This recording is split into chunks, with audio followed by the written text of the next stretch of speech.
What's going on, guys? Welcome back to another video. Today we got a good one. Go on ahead, deposit your soul coins, and let's get started today's video.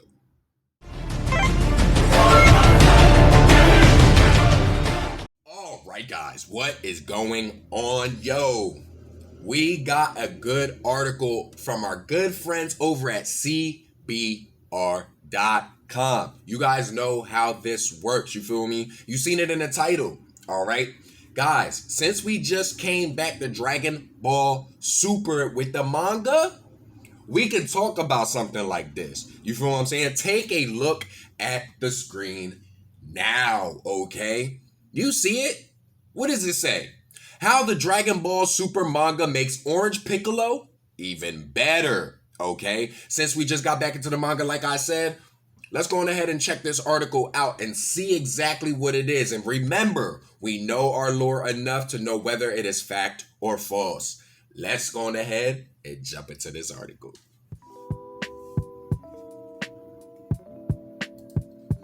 Dragon Ball Superhero's Orange Piccolo transformation has become a fan favorite moment, but the series' manga finds a way to top it. Dragon Ball Super's ongoing manga has extended the series' story far beyond the events of its corresponding anime. Akira Toriyama and Toyotaro's manga has introduced new villains, allies, and transformations that put the Tournament of Power to shame.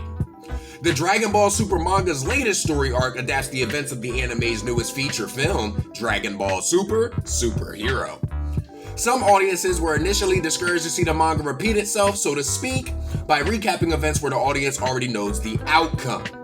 However, the manga is able to expand upon and amend certain moments from Dragon Ball Super Superhero so that they're even stronger. Chapter 95 of the manga, The Ultimate Teacher and Pupil, does exactly this when it comes to Piccolo's grand transformation. Now guys, we started off the manga on chapter 98 and still 3 chapters later, it's like I can't count. 3 chapters later, they're still bringing strong topics together. So it seems to be on point. Let's get back to it. Superhero's Orange Piccolo reveal is one of the movie's most memorable sequences that also has drastic implications for the franchise's future. Dragon Ball Super fans have been curious over how this monumental moment will translate to manga without its animated flourishes. Fortunately, Chapter 95 of Dragon Ball Super doesn't undercut Piccolo's important breakthrough and actually delivers the definitive version of Orange Piccolo. Let's go on ahead and talk about it right here. You feel what I'm saying? Piccolo experiences a personal epiphany. Let's get into it. Dragon Ball Super Superhero is a refreshing change of pace purely due to its focus on Gohan and Piccolo rather than Goku and Vegeta. Dragon Ball Super's manga doesn't diminish this dynamic, but it puts Piccolo even more in the driver's seat. Piccolo remains the smartest character in Chapter 95, and he's a few steps ahead of everyone, whether it's the Gamma androids, Gohan, or Pan. Piccolo exudes a powerful confidence that depicts him at his very best. Piccolo makes prominent use of his signature Special Beam Cannon, which is held off for the final act of the feature film. Piccolo also experiences a pivotal character building moment when Gamma 2 misappropriates him as his father, Demon King Piccolo. There was once a time when Piccolo would have longed to be compared to his demon dad. Piccolo triumphantly corrects the android and tells him, not king, just regular old Piccolo. It's a simple yet effective quote where Piccolo is able to proudly own the life that he's built for himself, independently of the destructive path that his father originally put him on. Piccolo's transformation hits harder when it follows this personal breakthrough where he celebrates who he's become. Let's go on ahead and get into it. We already know this is a thing. Piccolo gets to mentor Gohan, alright? We always known this, it ain't nothing new. Dragon Ball Super is full of rewarding character dynamics that are truly able to evolve over the course of hundreds of episodes. Piccolo's role as a surrogate father figure to Gohan remains one of Dragon Ball's greatest gifts. Collaborative scenes between these two characters always carry extra weight because of their emotional history. Chapter 95 is titled The Ultimate Teacher and Pupil, which is in relation to Piccolo and Gohan's eternal bond. The chapter's title calls Piccolo out as the ultimate teacher, which is an important side of his character that's different from his aggressive warrior instincts. It's only appropriate that Piccolo's major transformation follows a showcase of his duality. Piccolo spends the chapter as a knowledgeable teacher to both Gohan and Pan, as well as a worthy competitor to Gamma 2.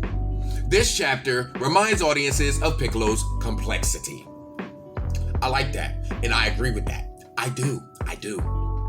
Let's go ahead and talk about it right here. Dragon Ball Superhero follows the enemy's crisis. What exactly does that mean? Let's see if they know what they're talking about. Dragon Ball Superhero is an incredibly simplistic title, but the events of the film reveal some surprising depth to this basic subtitle. Red Ribbon's Gamma 1 and Gamma 2 androids operate under the impression that they're the superheroes who must protect society from Gohan and company's wicked cabal of villains. This is an interesting wrinkle for these powerful androids since they're not truly evil, but rather the victims of manipulation. Chapter 95 depicts Piccolo holding his own against Gamma 2, but the Namekian slowly gets under the android's skin. Piccolo seeds doubt in the androids regarding Red Ribbon's true intentions, and for once they begin to entertain the idea that they might actually be the villains here. Dragon Ball Superhero offers redemption for Gamma 1 and Dr. Hedo by its end, but it lacks this additional insight from Piccolo. It's Piccolo's words that finally open these androids' eyes, if even for a brief moment. It's a sweet moment that would make Kami proud. It's entirely possible that Dragon Ball Super's manga will further build upon Piccolo's wise words and alter the movie's events so that both Gamma androids survive, rather than just Gamma 1.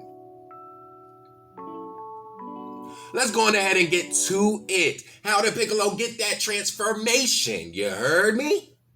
It's treated as a cliffhanger. Orange Piccolo's introduction in Dragon Ball Superhero is a long overdue milestone for the oft-neglected character. Piccolo's transformation is beautifully animated, and there's no question that he's substantially stronger. However, Orange Piccolo's transformation can somewhat get lost in the shuffle when it's just an event in the middle of the movie that's ultimately succeeded by Gohan's even bigger transformation. The manga structure finds a way to stay in this moment and make it the chapter's centerpiece. Orange Piccolo's bold new form is the cliffhanger that ends the chapter, which is an excellent way to build suspense for anyone who's unfamiliar with Superhero. Orange Piccolo becomes a talking point to speculate over for an entire month before Chapter 96's release. Chapter 96 is likely to improve upon Orange Piccolo in a similar fashion by focusing on this upgrade and continuing to keep it separate from Gohan Beast. All of this turns Orange Piccolo and the character's journey into its own event, and not just a stopgap on the way to Gohan. Dragon Ball Super's manga will continue to adapt Superhero's events across the next handful of chapters. Surprises and changes like those seen in The Ultimate Teacher and Pupil are essential for this material to feel fresh and succeed. Orange Piccolo deserves the fight against Black Frieza alongside Ultra Instinct Goku and Ultra Ego Vegeta, and Dragon Ball Super Chapter 95 makes that feel a lot more possible.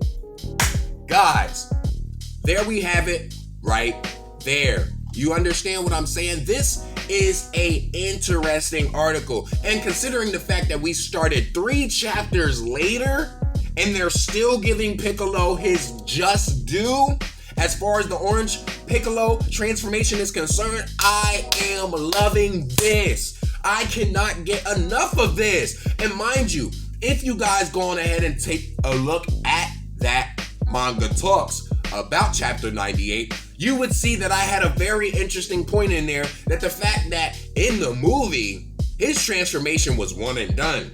But in the manga, they gave Piccolo the transformation at will. You know what I mean? So, guys, I can 100% say that this article right here hits the point on the head. I definitely do feel like they separate Orange Piccolo and what his entity is from Beast Gohan. And they're doing it very well in that teacher-pupil status. Piccolo has been a good role model ever since he came and trained Gohan. Ever since that fateful day he took that blast for Gohan. Oh my goodness. Piccolo has yet exceedingly met and went beyond our expectations as what he was capable of. And now this Orange Piccolo ordeal is actually cementing the fact that Piccolo is actually a force to be reckoned with. How is it the Namekians created the Dragon Balls, the one thing that Dragon Ball is about, but yet try to hoe his character? It does not make sense. The fact that they're finally giving Piccolo his just due, oh my goodness, I cannot wait to see what chapter 99 is about when we get back to it next month. But guys, there you have it right there. This has been an interesting article. Guys, do you guys agree with this? Do you guys feel as though there's more that could have been added? What would you like to see in chapter 99? Go on ahead and comment in the comment section below. But other than that, guys, if you enjoyed this video, you already know what to do. Don't be afraid to hover and haunt that like button. Subscribe today to become part of the Soul Gang. Team Nephilim, let's get it. Tap that notification bell to know each and every single time I'm uploading these videos, baby. And guys, remember, to be good at the game, you gotta kill with skill. And until our next nightmare, guys, I'm excited. You know what I'm saying? I cannot wait for chapter 99 to see exactly how they expand upon this. Guys, make sure you guys are staying tuned into the manga talks because we will be keeping up with it. Have a nice rest of your day. Peace, guys.